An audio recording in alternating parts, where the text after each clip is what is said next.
युग्मित दोलकों की सामान्य कंपन विधाओं के बारे में हम डिस्कस कर चुके हैं। सामान्य कंपन विधाओं में युग्मित दोलकों के जो दोलन करने के निर्देशांक हैं, दोनों निर्देशांकों का हम एक कॉमन निर्देशांक परिभाषित करते हैं और उस कॉमन निर्देशांक से युग्मित दोलक की गति को परिभाषित किया जाता है, जैसा हम पहले देख चुके हैं। तो सामान्य कंपन विधाओं में क्या है कि जैसे इसमें लिखा हुआ है, किसी युग्मित दोलक की दोलन गति को प्रदर्शित करने वाले समीकरण के लिए हम एक, क्योंकि दो दोलक हैं, दो या दो से ज़्यादा, एक ही दो से ज़्यादा दोलक है उसमें, तो हम एक कॉमन समीकरण उसके लिए निकालते हैं उनकी गति के लिए। वो कॉमन समीकरण जिस निर्देशांक द्वारा व्यक्त की जाती है वह निर्देशांक उनका सामान्य निर्देशांक कहलाता है। और उसका जो सामान्य निर्देशांक है, तो निकाय का हर दोलक उस सामान्य निर्देशांक के द्वारा गति करता है और हम निकाय के हर दोलक की गति को उस सामान्य निर्देशांक से परिभाषित कर सकते हैं। तो निकाय के प्रत्येक सामान्य निर्देशांक से युग्मित दोलक की गति को परिभाषित किया जाता है। यानी हम किसी निकाय के लिए जितने सामान्य निर्देशांक परिभाषित कर लेंगे, उस निकाय की उतनी ही कंपन विधाएं हम परिभाषित कर सकते हैं, उस निकाय की उतनी ही कंपन विधाएं होंगी। जैसे द्वियुग्मित दोलक के लिए जिसमें दो दोलक हैं, एक का निर्देशांक x1 है, एक का निर्देशांक x2 है, तो हम उनके लिए सामान्य निर्देशांक परिभाषित करते हैं। दो सामान्य निर्देशांक हो सकते हैं द्विदोलक निकाय में। पहला जैसे y हम परिभाषित करें, जिसको हम ले लें x1 माइनस x2, यानी x1 पहले दोलक के लिए t सेकंड पर विस्थापन है, x2 दूसरे दोलक के लिए उसी समय पर विस्थापन है t सेकंड पर। तो एक सामान्य निर्देशांक परिभाषित कर सकते हैं y equal to x1 minus x2 से इक्वल टू 0। ठीक है, इससे हमारे पास आ जाएगा कि x1 और x2 एक दूसरे के बराबर हैं, यानी किसी समय पर दोनों दोलकों में विस्थापन एक ही दिशा में रहता है। इस तरह से हम गति के समीकरण इसके लिए परिभाषित कर सकते हैं d2x upon dt square is omega square x equal to 0, या ये कैपिटल X यहाँ पर कॉमन निर्देशांक है, यहाँ गलती से y लिखने में आ गया, ये कैपिटल X है। ठीक है, और ये आप जानते हैं, ये सरल आवर्त गति की सामान्य समीकरण है। ऐसा दोलक जिसका t सेकंड पर विस्थापन कैपिटल X है और जिसकी आवृत्ति, कोणीय आवृत्ति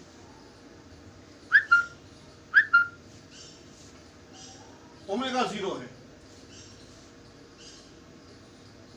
तो इससे हम एक सामान्य विधा परिभाषित कर सकते हैं। वह सामान्य विधा, पहली सामान्य विधा हम इसे कह सकते हैं, तो इसके लिए हम ओमेगा 1 ले लें और यह हमारे पास ओमेगा 0 के बराबर होगी, जो हमने सिंपल पेंडुलम इसमें परिभाषित किए हैं। सिंपल पेंडुलम के लिए जो हमारे पास ओमेगा आती है, omega 0 is k by m that is equal to under root g by l।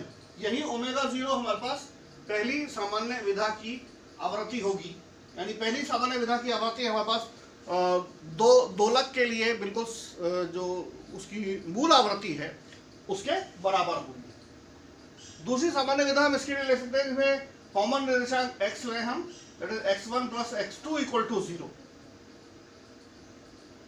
पहली सामान्य विधा में x1 minus x2 equal to 0, तो x1 इक्वल टू x2।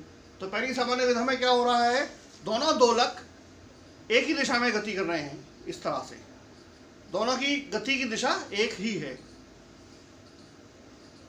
और दूसरी सामान्य विधा में अगर हम लें x1 plus x2 equal to 0, तो x1 equal to minus x2 होता है। तो उस केस में हमारे पास दोनों दोलकों की गति एक दूसरे के विपरीत है, यानी इस तरह से, इस तरह से, फिर इस तरह से, इस तरह से। ये देखिए गति अलग अलग है, ये इस दिशा में गति कर रहा है, ये इसके विपरीत दिशा में गति कर रहा है। फिर ये दोलक इस दिशा में गति कर रहा है तो ये दोलक इसके विपरीत दिशा में गति कर रहा है। हमेशा इन दोनों दोलकों की गति द्वितीय सामान्य विधा में एक दूसरे के विपरीत रहेगी। तो दूसरा हमारे पास ये आ जाएगा समीकरण इस तरह से, जिसमें हम इसको ओमेगा 2 परिभाषित कर सकते हैं। ये द्वितीय सामान्य विधा की आवृत्ति है। आप देख रहे हैं कि द्वितीय सामान्य विधा की आवृत्ति प्रथम सामान्य विधा से थोड़ी अधिक प्राप्त होती है इस फैक्टर के कारण, 2k/m के कारण। ये हम बहुत सामान्य ले रहे हैं कि जो दोनों दोलकों का द्रव्यमान समान है, दोनों दोलकों की लंबाई समान है, इसलिए दोनों दोलकों की मूल आवृत्ति भी समान होगी। इसकी एनालिटिकल मेथड एक अलग है। एनालिटिकल मेथड में हम ये मान लें कि दो समान द्रव्यमान पिंडों से बना युग्मित दोलन सामान्य विधा की आवृत्ति ओमेगा से दोलन करता है ना। तो हम उसकी गति के समीकरण को इस तरह से लिख सकते हैं। ये सामान्य विधा हो गई इसके लिए x1 + x2। तो m d2x1/dt² = -mg sin theta = k x1 + x2, right. Theta कम होने पे sine theta is approximately equal to theta, और थीटा हमारे पास है चाप/त्रिज्या कोण त्रिकोणमिति से, तो हम उसको लिख सकते हैं x/L। देखिए इसमें ये चाप x और ये L, ये इस पथ की त्रिज्या है, इस वृत्ताकार पथ की। तो इसके लिए जब थीटा हम लिखेंगे ये वाला कोण, तो हो जाएगा चाप x/L त्रिज्या। तो थीटा हमारे पास आता है इसमें x/L। तो यहां हमने इसको थीटा को सबमिट किया इस तरह से, right. So it is -k x1 - x2। अब इसको सॉल्व करना है थोड़ा सा, हम इन दोनों को यहां ले जाए तो इस तरह से आएगी समीकरण m d2x1/dt² + mg x/L + k x1 - x2 = 0। और दूसरे केस में हमारे पास ये होगा m d2x2/dt² = mg - mg x/L + k x2 - x1। ये इसको यहाँ पर प्लस लेके x2 - x1। तो ये समीकरण हमारे पास इस तरह से प्राप्त होगी, यहां पर 1a एंड 1b।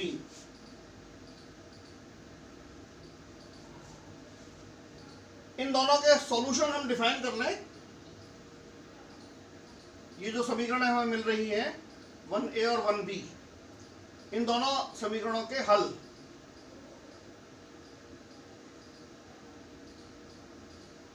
मान लिया x1 = a sin cos ωt है और x2 = b cos ωt, यानी दोनों के आयाम अलग अलग हैं।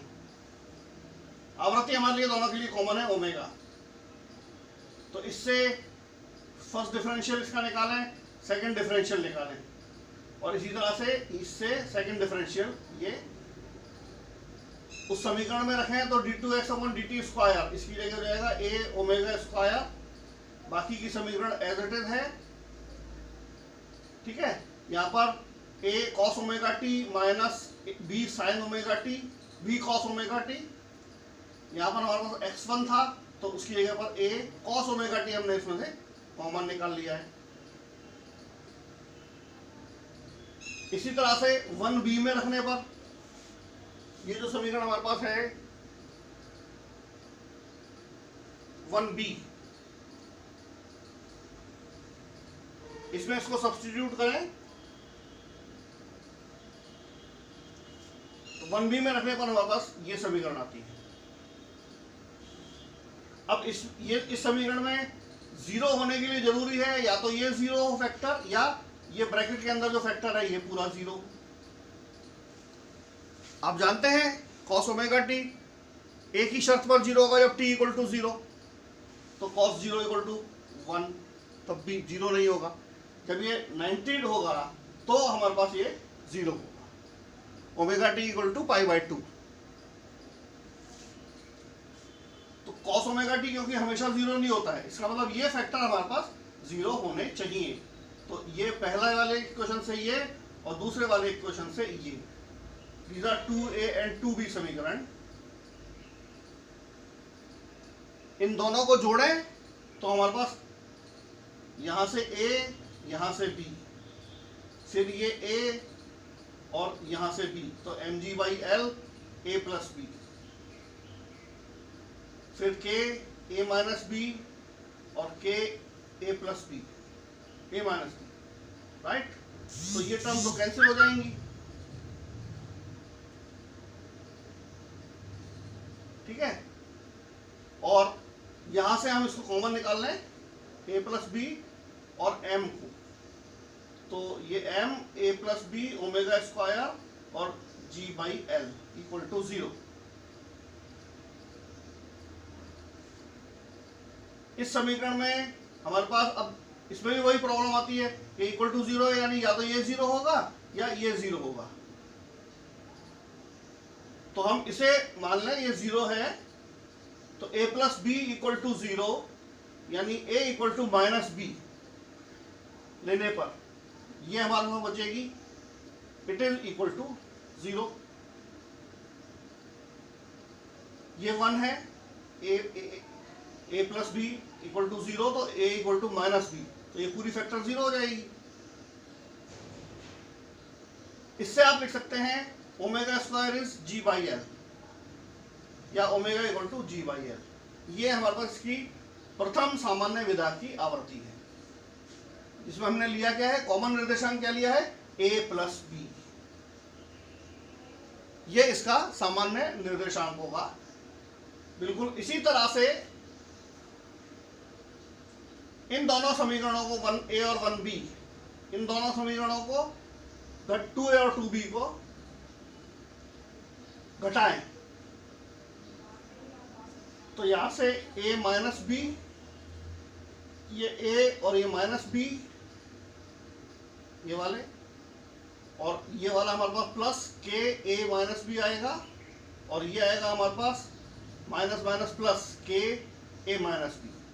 यानी अब ये दोनों जुड़ जाएंगे, तो इसमें से a माइनस बी कॉमन निकाल लें, समीकरण हमारे पास आएगी omega square plus g/l equal to 2k/m। ये दोनों ऐड हो जाएंगे। इसमें भी हम इसे 0 माने, इस इक्वेशन के करेक्ट होने के लिए ये 0 है, तो उस केस में क्या होगा, a equal to b, a equal to B प्रतिबंध के साथ। तो ये वाला फैक्टर 0 हमारे पास omega square plus g/l 2k/m equal to 0, या omega square is g/l plus 2k/m, और इससे हम लिख सकते हैं ओमेगा, ये वाली, ये द्वितीय सामान्य विधा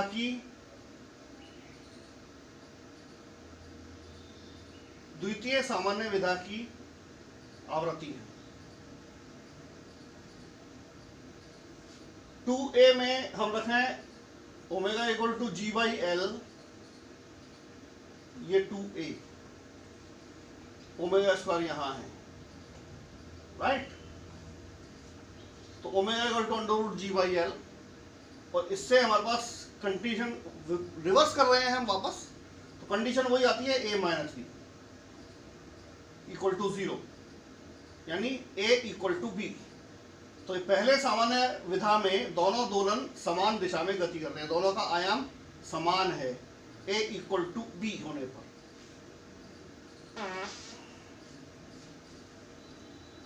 अगला हम अगले लेक्चर में डिस्कस करेंगे।